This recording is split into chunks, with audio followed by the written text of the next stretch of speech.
my sister had a journal, had a little diary, and she would write in it. And I was kind of a copycat, you know, like a younger brother type. And so I would watch her, and I thought, dang, she's so good at that, you know. And then I thought, well, if I read it, you know, I'll probably be as smart as she is, because she was always smarter than me.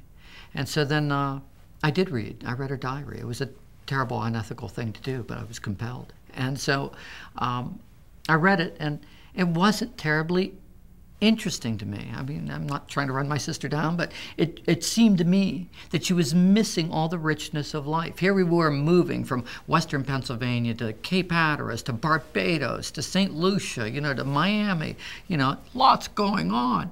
And all these neighborhoods we would live in, all these crazy characters, and none of that made the diary. And I thought, that's really peculiar, because the world I'm living with and in is really interesting.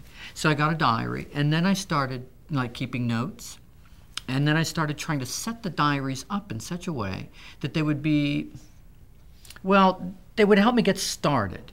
You know, because that blank page, you know, when you look at that blank page and you put that on the desk or open a diary, it's really hard. It's intimidating. It's begging you to improve upon it. And it's hard. Every time you put that pencil down, you've sort of sullied the page.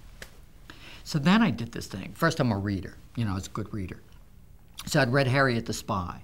And Harriet the Spy had a diary, and she walked around the neighborhood spying on everyone. And I thought, that is the greatest job in the world. I want that job, spy, you know, because I was good at looking in windows. And so, so I went out and I got a big sheet of paper, and I drew a spy map of my neighborhood. And then I started drawing where everything interesting happened. You know, the low supervision family over here, and, you know, my family, and where my dog was eaten by an alligator in Florida, and where the other one, you know, was hit by a car, where the third one dug a hole, ran around the house, fell in, broke his neck, we buried him in the hole he dug. And the little things like that, all that kind of stuff. And then I would write, you know, I would open it up, see that map, and knew right away that I could focus on those stories and write those stories.